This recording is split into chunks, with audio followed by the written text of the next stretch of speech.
Assalamualaikum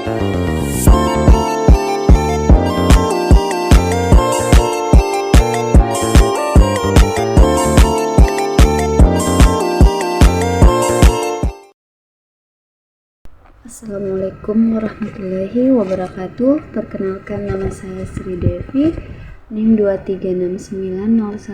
236901098182 dari Program Pendidikan Kepelatihan Olahraga kelas D. Saya akan bahas tentang isu-isu guru di Indonesia dari abad ke-21, dan saya mengangkat judul yaitu kesejahteraan guru. Kesejahteraan berasal dari kata sajahtera yang berasa aman, sentosa, makmur, dan selamat, terlepas dari segala macam gangguan. Kesejahteraan berarti mengamankan dan keselamatan hidup. Kesejahteraan sosial dapat didefinisikan dari beberapa dimensi, di antaranya kesejahteraan sosial sebagai kondisi, kesejahteraan sosial sebagai kegiatan, dan kesejahteraan sosial sebagai ilmu. Sebagai suatu kondisi, mengatakan bahwa kesejahteraan sosial merupakan kondisi kehidupan manusia yang tercipta ketika berbagai permasalahan sosial dapat dikelola dengan baik. Kebutuhan manusia dapat terpenuhi dan kesempatan dapat dimaksimalkan. Dalam istilah umum, kesejahteraan menunjuk ke keadaan yang baik, kondisi manusia di mana orang-orang dalam keadaan makmur, dalam keadaan sehat dan damai. Sedangkan guru merupakan kunci utama pelaksanaan pendidikan yang akan mengantarkan peserta didik pada perubahan perilaku, kecerdasan, dan akan menentukan kemajuan bangsa pada masa yang akan datang.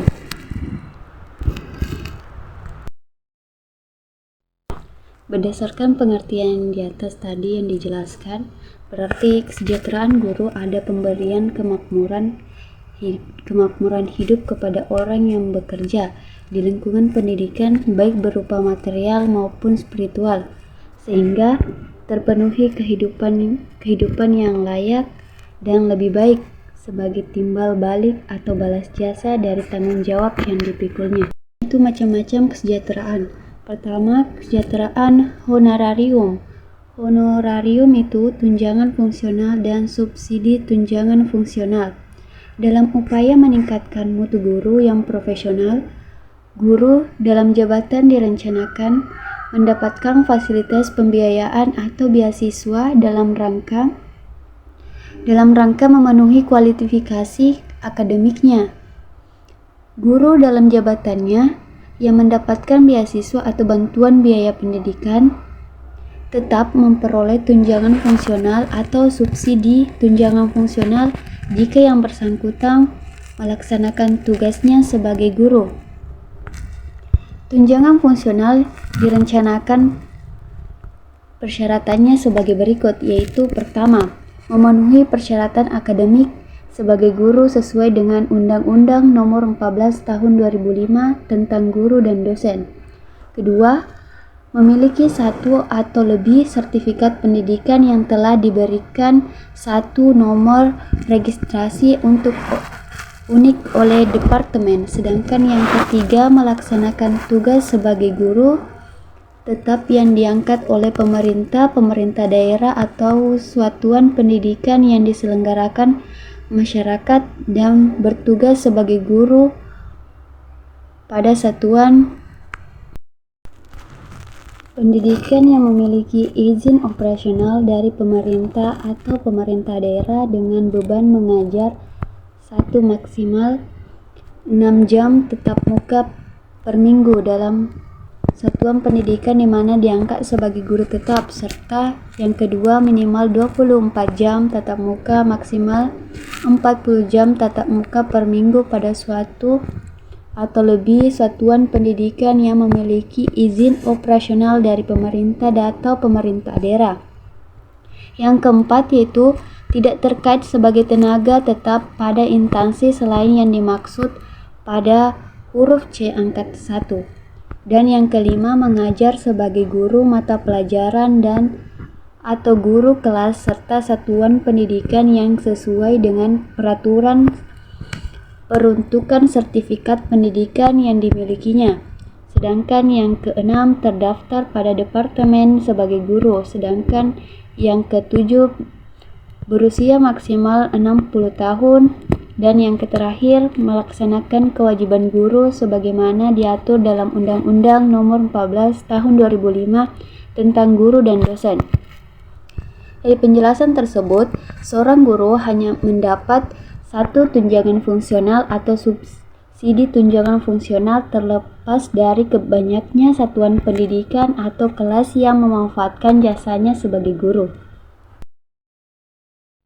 Macam-macam kesejahteraan guru juga ada kaitannya dengan tunjangan profesi.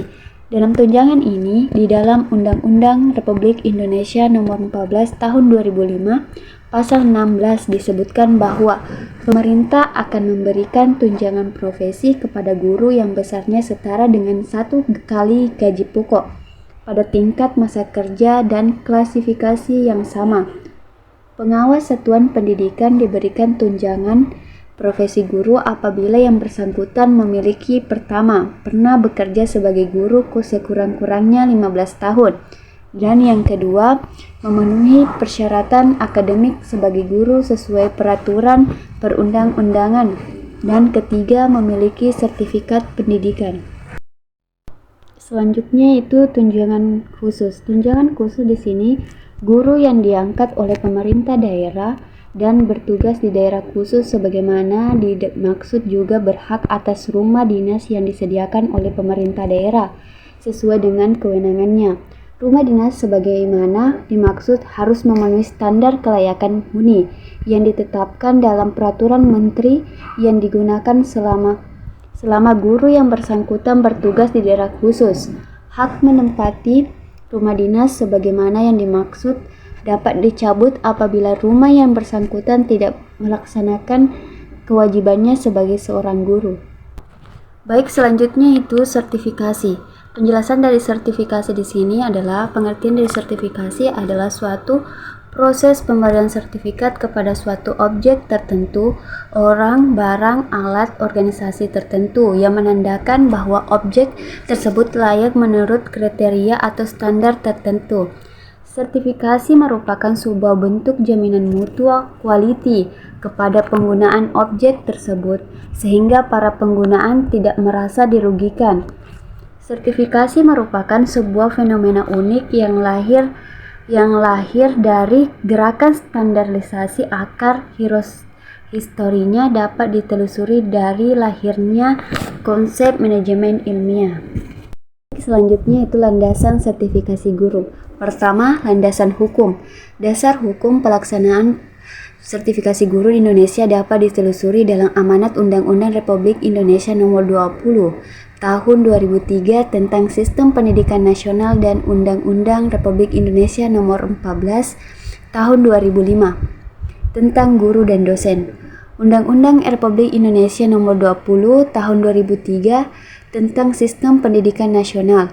Pasal 42 ayat 1 menyatakan bahwa pendidikan harus memiliki kualifikasi minimum dan sertifikasi sesuai dengan jenjang kewenangan mengajar, sehat jasmani dan rohani, serta memiliki kemampuan untuk mewujudkan tujuan pendidikan nasional. Kedua, landasan psikologis. Dalam landasan psikologis ini didasari pada kenyataan bahwa sebagai manusia guru memiliki kebutuhan psikologis tertentu. Sebuah pekerjaan profesional setidaknya harus mengatur pola hubungan manusiawi dan pendekatan-pendekatan tertentu yang harus mempertimbangkan psikologi individual dan psikologi masyarakat. Dan yang ketiga, landasan sosiologi. Dalam landasan sosiologi ini, pekerja profesional apapun bentuknya harus mendapatkan pengakuan dari masyarakat melalui sertifikasi. Juga profesi guru semakin bermartabat dan diakui oleh masyarakat. sebagai sebuah profesi yang memiliki kontribusi penting bagi masyarakat dan bagi pembangun secara keseluruhan. Pengakuan terhadap profesi melalui sertifikasi sangatlah penting karena terkait erat dengan seberapa jauh individu-individu yang diakui memiliki keahlian dapat memberikan manfaat bagi masyarakat. Dan yang keempat, landasan ekonomis. Dalam landasan ekonomis ini, konsep tentang sertifikasi dan ditelusuri dari gagasan ekonomi neoliberal, di mana sertifikasi membawa manfaat bagi terciptanya suatu masyarakat ekonomis yang baru memiliki nilai jual karena memiliki keahlian yang diandalkan.